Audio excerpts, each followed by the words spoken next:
Mind present ಇದ್ದರೆ attention, body present mind absent ಆದರೆ tension.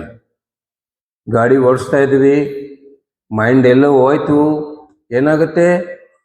ಏನಾಗಲ್ವಾ? ಏನ್ರಿ? ಆಕ್ಸಿಡೆಂಟ್. ಯಾರಿಗೂ ಟೆನ್ಷನ್?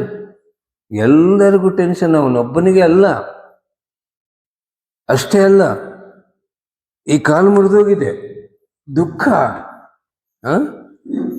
ಟೈಮ್ ವೇಸ್ಟು, ದುಡ್ಡು ವೇಸ್ಟು, ಎಲ್ಲರದು. ಅವನು ಒಂದೇ ಅಲ್ಲ, ಅವ್ನು ನೋಡ್ಕೋಬೇಕಲ್ಲ. ಆ ಎದುರಿಗಿರೋನ್ ಕೈ ಮುರಿದು ಹೋಯ್ತಲ್ಲ, ಆ ಕರ್ಮ ಯಾರು ಅನುಭವಿಸಬೇಕು? ಇವನೇ.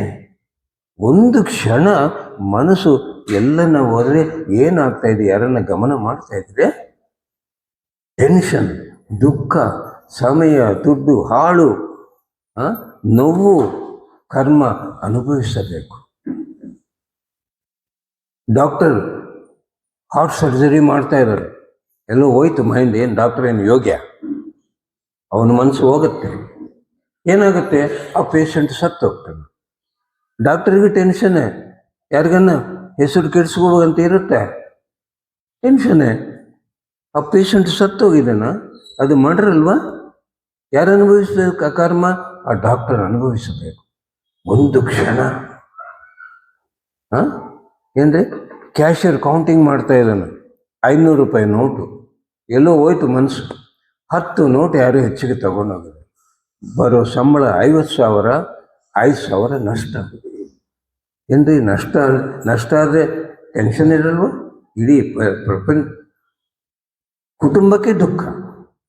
ಮಕ್ಕಳೇನನ್ನು ಕೇಳಿದ್ರೆ ಕೊಡ್ಸಲ್ಲ. ಏನಂತಾರೆ ಮನೆಯಲ್ಲಿ? 5,000 ಹೋಯ್ತಾ, ಏನನ್ನು ಕೊಡಂತ ಕೊಡ್ಸಲ್ಲ. ನೀವು ಅಡಿಗೆ ಮಾಡ್ತಾ ಇದ್ರಿ, ನಿಮ್ಮ ಮನಸ್ಸೆಲ್ಲೋ ಹೋಯ್ತು, ಏನಾಗುತ್ತೆ? ಏನಾಗಲ್ವಾ? ಉಪ್ಪು ಖಾರ ಹೆಚ್ಚು ಕಡಿಮೆ. ಯಾರಿಗೆ ಟೆನ್ಷನ್? ನಮಗೆ, ತಿನ್ನೋರಿಗೆ. ಗಂಡ ಆಫೀಸ್ಗೆ ಹೋಗ್ಬೇಕು, ನೀವೇನೋ ಉಪ್ಪು ಖಾರ ಹಾಕಿದ್ರಿ, ಅದು ತಿನ್ನೋಕ್ಕಾಗತ್ತೆ? ಆಗಲ್ಲ. ಹೋಟೆಲ್ಗೆ ಹೋಗೋಕ್ಕೆ ಟೈಮ್ ಇಲ್ಲ. ಅವನು ಬ್ಯಾಂಕ್ ಕ್ಯಾಶಿಯರು, ಬ್ಯಾಂಕ್ ಹೋಗ್ಬೇಕ್ರಿ, ನೀವೇನು ಕೆಡಿಸ್ಬಿಟ್ರಿ ಅಡಿಗೆ, ಅವನು ತಿನ್ನೋಕ್ಕಾಗಲ್ಲ, ಹಸಿವಾಗ್ತಾ ಇರುತ್ತೆ, ಹೋಟೆಲ್ಗೆ ಹೋಗೋ ಟೈಮ್ ಇಲ್ಲ. ಆ ಕೌಂಟಿಂಗ್ ಮಾಡಬೇಕಂದ್ರೆ ಮನಸ್ಸು ಎಲ್ಲಿರುತ್ತೆ? ಇರಲ್ಲ. ಹಸಿವಾಗ್ತಾ ಇದ್ದಾರೆ, ಮನಸ್ಸು ಇರುತ್ತೆ, ಏನಾಗುತ್ತೆ? 5,000 ನಷ್ಟ. ನೋಡ್ರಿ, ಒಂದು ಕ್ಷಣ ನೀವು ನಿಮ್ಮ ಮನಸ್ಸು ಎಲ್ಲನ್ನು ಹೋದ್ರೆ ಏನೇನು ನಡೀತಾ ಇದೆ ಯಾರಿಗನ್ನ ಗೊತ್ತಾಗ್ತಾ ಇದೆ? ಡಾಕ್ಟರ್ ಹೆಂಡತಿ ಮುಗೀತು ಊಟ, ಇಷ್ಟು ಉಪ್ಪು ಹಾಕಿ, ಆ ಡಾಕ್ಟರ್ ತಿಂದು ಹೋಗ್ಬೇಕು, ಸರ್ಜರಿಗೆ ಹೋಗ್ಬೇಕು, ತಿನ್ನೋಕ್ಕಾಗತ್ತಾ? ಹೋಟೆಲ್ಗೆ ಹೋಗಾಗತ್ತಾ? ಸರ್ಜರಿ ಮಾಡ್ತಾ ಇದ್ದಾನೆ, ಮೈಂಡ್ ಎಲ್ಲೋ ಹೋಯ್ತು. ಆ ಪೇಷಂಟ್ ಸತ್ತು ಹೋಗಿದ್ದಾನೆ. ಅದಕ್ಕೆ ಕಾರಣ ನೀವು ಮಾಡಿದ್ದು ಅಡಿಕೆ. ಕರ್ಮ ಸಿದ್ಧಾಂತ ಇದು ಪಾಪನೇ ಅಲ್ವಾ? ಗಮನ ಮಾಡ್ತಾ ಇದ್ದೀವಿ ನಾವು. ಒಂದು ಕ್ಷಣ ಮನಸ್ಸು ಜೊತೆಗಿಲ್ಲಂದರೆ ಏನೇನು ನಡೆಯುತ್ತೆ, ಎಲ್ಲೆಲ್ಲೂ ಹೋಗುತ್ತೆ. ಇದೆಲ್ಲ ತಿಳ್ಕೊಳ್ಳೋದು ಜ್ಞಾನ. ಮಕ್ಕಳು ಕ್ಲಾಸ್ ರೂಮಲ್ಲಿ ಕೇಳಿಸ್ಕೊತಾ ಇದ್ದಾರ, ಮೈಂಡ್ ಆಬ್ಸೆಂಟ್. ಅರ್ಥ ಆಗುತ್ತೇನ್ರಿ? ಓದ್ತಾ ಇದ್ದಾರ, ಮೈಂಡ್ ಆಬ್ಸೆಂಟ್. ಅರ್ಥ ಆಗುತ್ತೆ? ಎಲ್ಲ ಫೇಲ್ಯೂರ್ಗೆ ಕಾರಣ ಏನು? ನಮ್ಮ ಮನಸ್ಸು ನಮ್ಮ ಜೊತೆಗಿಲ್ಲ, ನಾವು ಯೋಗಿ ಆಗಿಲ್ಲ. ಕಣ್ಣು ಮುಚ್ಚಿದರೆ ಧ್ಯಾನ ಯೋಗ, ಕೆಲಸ ಮಾಡ್ತಾ ಇದ್ರೆ ಕರ್ಮಯೋಗ. ಈ ಮನಸ್ಸು ಯಾವಾಗಲೂ ಓಡಾಡ್ತಾ ಇರುತ್ತೆ. ಅದಕ್ಕೆ ಪತಿ ಸರ್ ಹೇಳ್ತಾರ, ಧ್ಯಾನ ಒಂದರೆ ಉಸಿರಿನ ಮೇಲೆ ಗಮನ, ಮೋಕ್ಷ ಒಂದರೆ ಕೆಲಸದ ಮೇಲೆ ಗಮನ, ಜ್ಞಾನ ಒಂದರೆ ಮಾತಿನ ಮೇಲೆ ಗಮನ.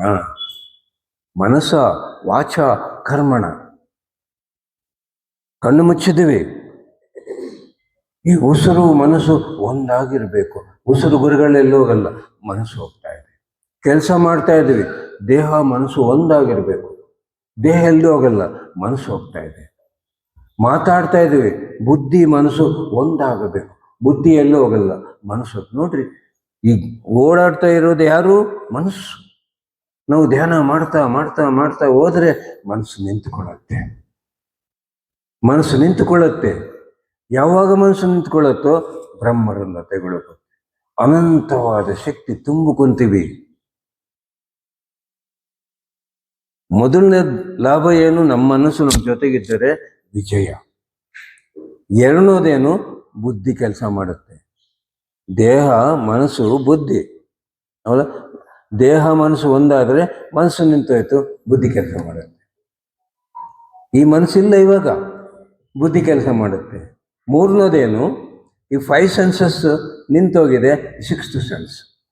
ಹುಡುಗ ನಾಳೆ ಎಕ್ಸಾಮ್ ಕಂಪ್ಲೀಟ್ ದೇಹ ಮನಸ್ಸು ಒಂದಾಗಿ ಇನ್ವಾಲ್ವ್ ಆಗಿ ಓದ್ತಾ ಇದ್ದಾನೆ, ಕರ್ಮಯೋಗದಲ್ಲಿದ್ದಾನೆ. ಅವಾಗೇನಾಗುತ್ತೆ? ಈ ಆತ್ಮ ಬುದ್ಧಿದಿಂದ ಈ ಕ್ವಶನ್ ಬರುತ್ತೆ, ಓದ್ಕೊಳ್ಳೋ ಅಂತ 6th ಸೆನ್ಸ್ ಭವಿಷ್ಯತ್ತು ತೋರಿಸುತ್ತೆ ರೀ. ಒಬ್ಬ ರೈತನಿಗೆ ಈ ಧ್ಯಾನ ಮಾಡಿದಾನ ರಾತ್ರಿ ಎಲ್ಲ, ಬೆಳಿಗ್ಗೆ ಬೀಜ ಹಾಕಬೇಕು, ಬರುತ್ತೆ, ಬೇಡ ಆಗಬೇಡ, ಮಳೆ ಅನುಕೂಲ ಆಗಲ್ಲ ಅಂತ. ಏನೋ ಬೀಜ ಹಾಕ್ಬೇಕಂತ ಇದು ಹಾಕ್ಬೇಡ, ನಿನಗೆ ದಾರಿನೇ ಬರಲ್ಲ. ಈ ಭಗವಂತ ಇದನ್ನಲ್ಲ, ನಾವು ಯೋಗದಲ್ಲಿದ್ರೆ ಈ ಭಗವಂತ ಕನೆಕ್ಟ್, ಮನಸ್ಸು ಅಡ್ಡ ಇಲ್ಲ. ಈ ಭಗವಂತ ಏನು ಮಾಡ್ತಾನ? ನಮ್ಮ ಭವಿಷ್ಯತ್ತು ತೋರಿಸ್ತಾನೆ. 6th ಸೆನ್ಸ್ ಅಂತಾರೆ. ಕೇವಲ ಮಕ್ಕಳಿಗೆಲ್ಲ ಇದು. ಬಿಸ್ನೆಸ್ ಮಾಡೋರಿಗೆ ಇವನಿಗೆ ಸಾಲ ಕೊಡಬೇಡ. ನಾನು ಬಿಸ್ನೆಸ್ ಮಾಡೋವಾಗ ಧ್ಯಾನಕ್ಕೆ ಬಂದೆ. ನಾನೊಂದು ಚೀಟಿ ಬಿಸ್ನೆಸ್ ಮಾಡ್ತಾ ಇದ್ದೆ, ನಾನು ನಮ್ಮ ಪಾರ್ಟ್ನರ್.